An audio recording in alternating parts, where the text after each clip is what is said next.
Dobro večer, cijenjeni gledatelji. Ove bi godine Hrvatska trebala registrirati čak 13 autohtonih prehrambenih proizvoda. No hoće li u tome uspjeti? Naime, nakon prošeka i terana, istarski pršut je već treći prehrambeni proizvod oko čije se zaštite kao autohtonog proizvoda sporimo sa susjedima. Istarski su pršutari na zaštitu svojeg pršuta potrošili niz godina i mnogo novca. Sve je zaustavljeno prošle jeseni kada je Slovenija Europskoj komisiji uložila prigovor na taj hrvatski zahtjev.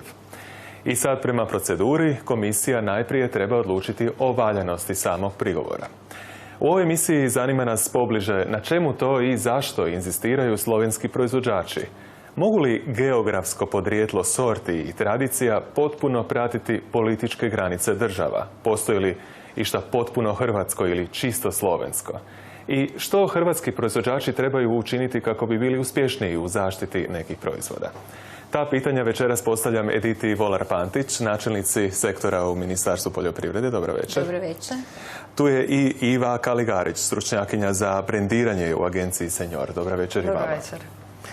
Gospođo Volar-Pantić, koliko smo proizvoda do sad uspjeli zaštititi ili koliko ih u proceduri zaštite oznakama autohtonosti i zemljopisnog podrijetla, te koji hrvatski proizvodi čekaju?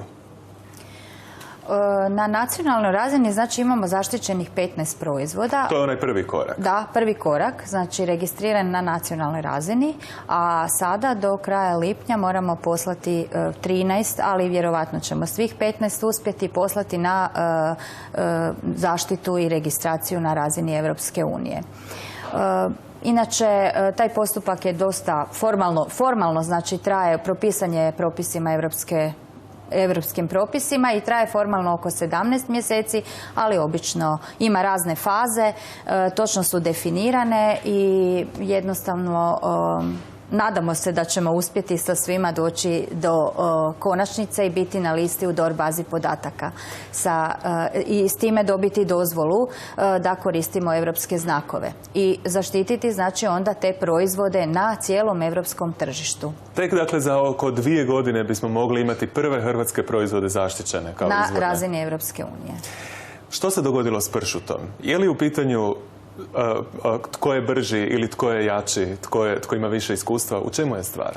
Ne bi rekla. Vidite, taj prigovor koji su nam uputili Slovenci, inače prigovor je dio normalna faza formalne procedure zaštite. Zašto je taj prigovor bitan? Prvo zato što vi nakon zaštite ekskluzivno pravo dajete određenoj grupi proizvođača da koriste određeni naziv. I vi morate dati mogućnost da se druge eventualno zainteresirane strane znači također uključe u tu šemu kvalitete ili da mogu koristiti te proizvode. Taj naziv proizvoda. Prigovor se prevodi i na nacionalnoj razini i na razini Europske unije.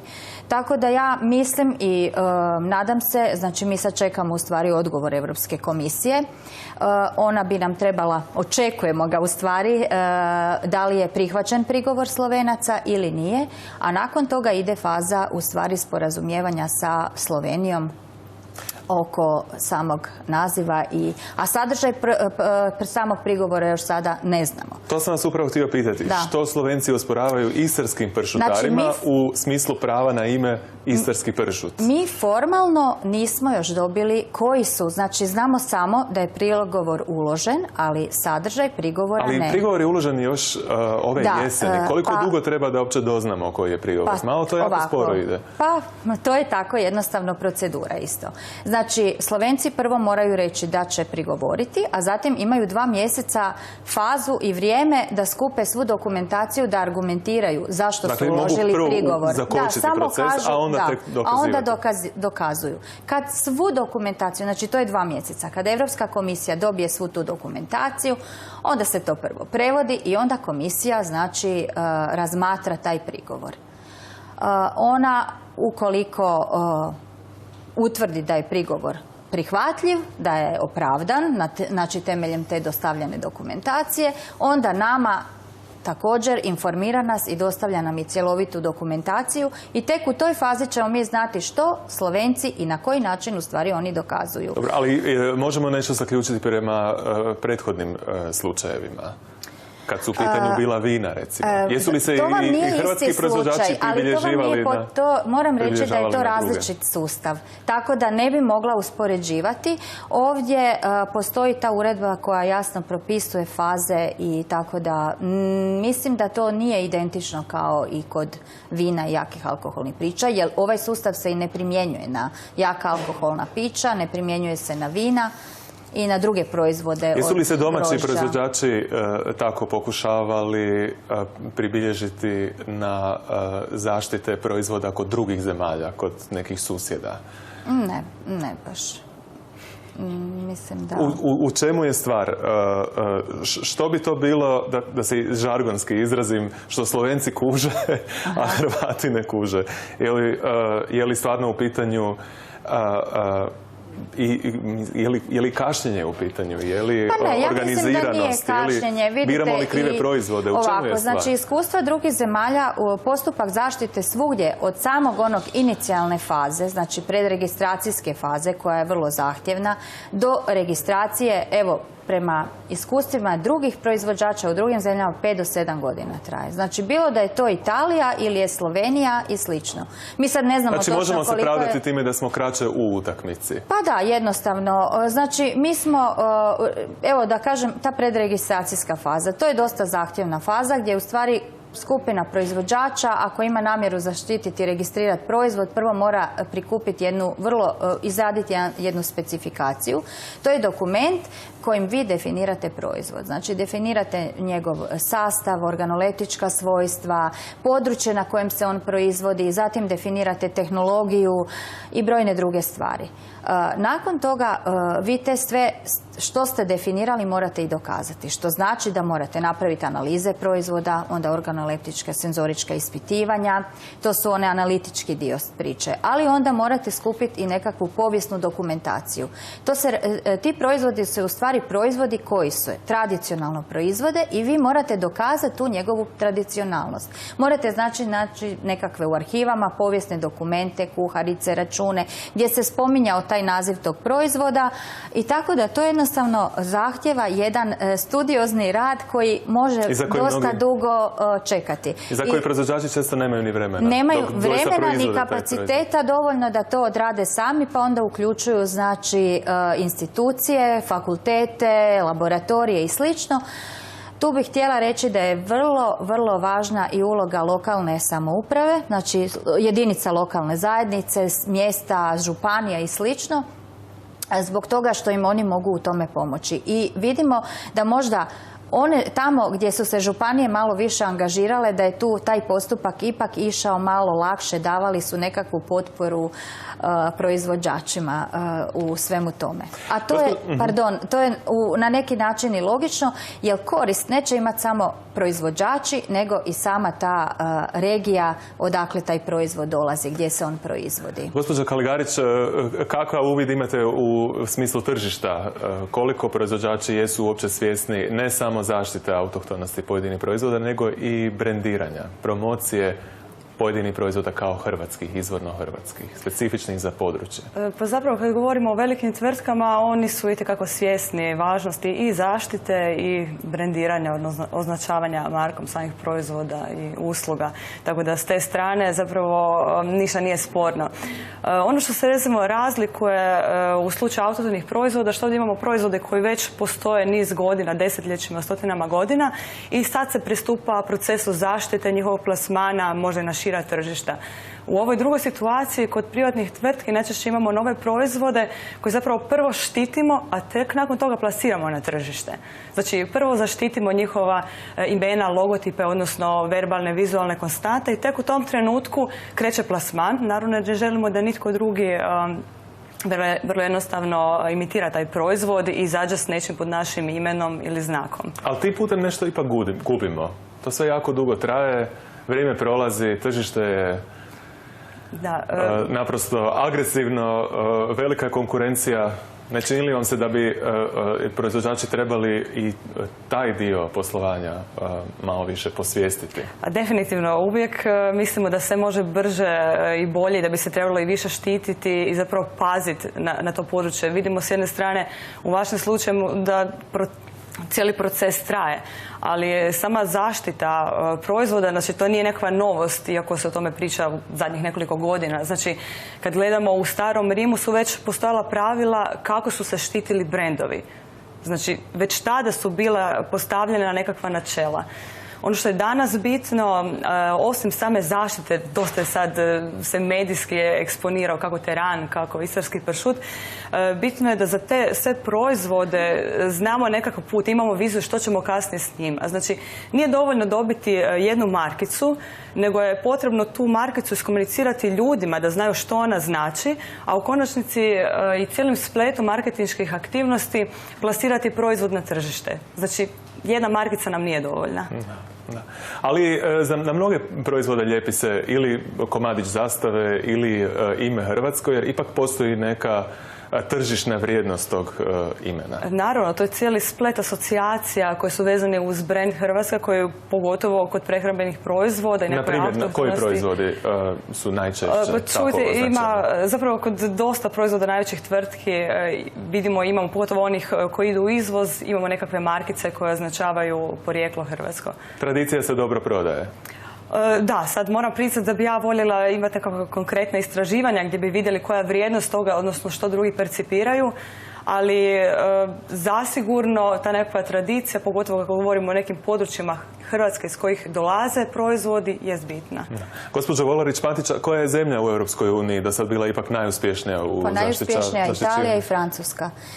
Kao što su imali pravila za žigove, Talijani su isto tako vrlo davno počeli sa zaštitom, znači na nacionalnoj razini. Jer ovaj europski sustav, znači jedinstveni sustav za sve zemlje članice Europske unije, počeo se u stvari postavljen je tek 90-ih godina, kada su donesene prve zajedničke uredbe, odnosno propisi Europske unije, koji su postavili zajednička pravila za zaštitu tih proizvoda. Do tada su Francuska i Italija u stvari imale svoje nacionalne sustave. Iz ta dva sustava, tu je još i Španjolska dosta dobra, Portugal, Grčka, sad je već i Njemačka, a ove ostale zemlje, eto, tako, malo sa manjim brojem proizvoda, ali mislim da je to...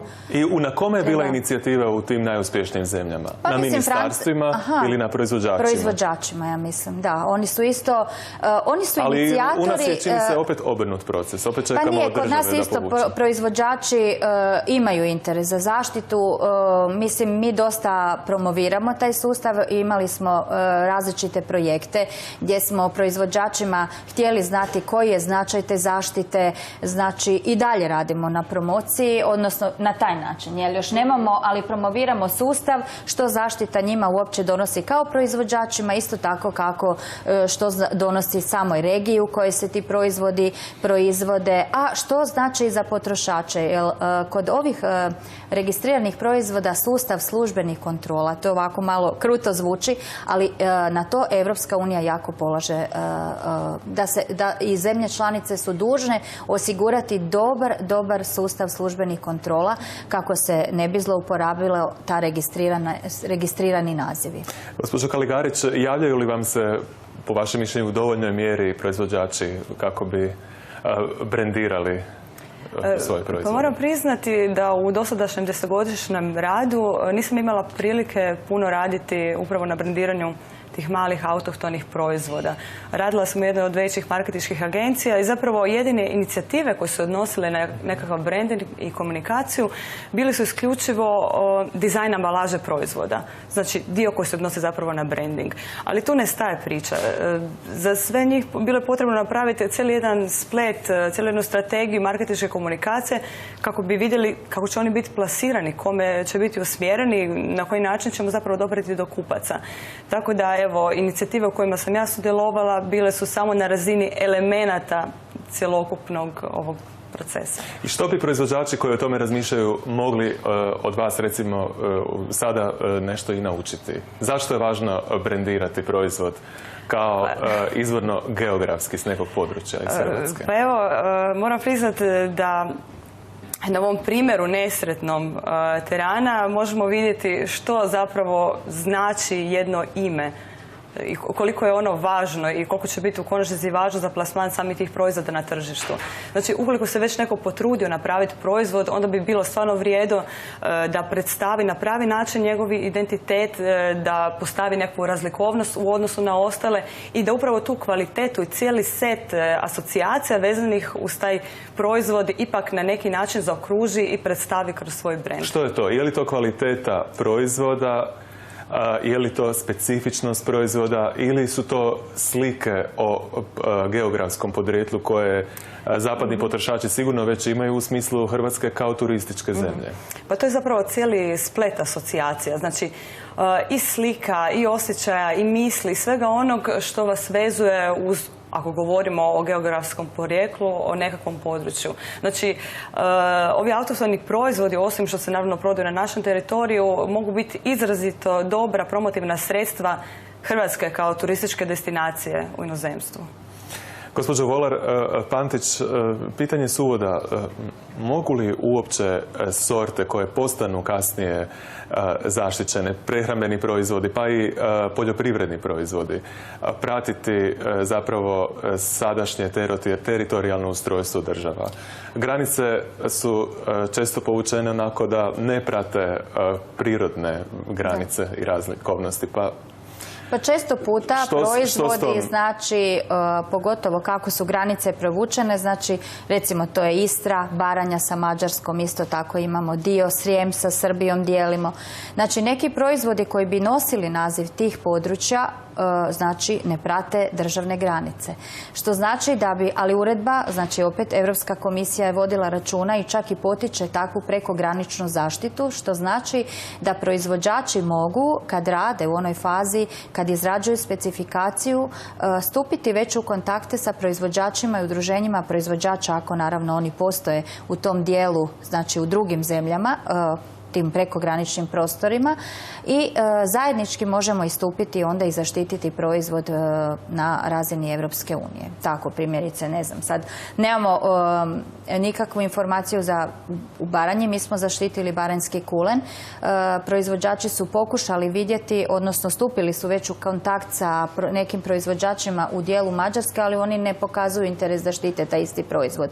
Jer predmjevajući u stvari ovu situaciju da bi možda moglo doći do prigovora, onda su oni pokušali sada provjeriti, odnosno na neki način probati se dogovoriti ako tamo isto postoji takav interes. Međutim, u toj fazi oni nisu dobili takvu informaciju. Sad ćemo vidjeti kad krenemo u Europsku uniju da li ćemo i tu imati možda nekakav prigovor ili ne. Mogućnost za dogovor. Da, a uvijek. Znači, kad je prigovor, uvijek je mogućnost za dogovor. Među ovih 13 proizvoda koji su u procesu, pa ne znam, drniški pršut. Mi imamo Drniš vezan uz grad, dalmatinski pršut, mi imamo Dalmaciju. Ja ne vidim tu baš neku realnu, u stvari, mogućnost za prigovor. Može se prigovarati u smislu da eventualno taj proizvod se proizvodi u nekoj drugoj zemlji, ali zaista zemljopisne područje, ako gledate oznake zemljopisnog podrijetla i oznake izvornosti, su baš nazivi proizvoda koji sadrže dio tog zemljopisnog područja. Znači,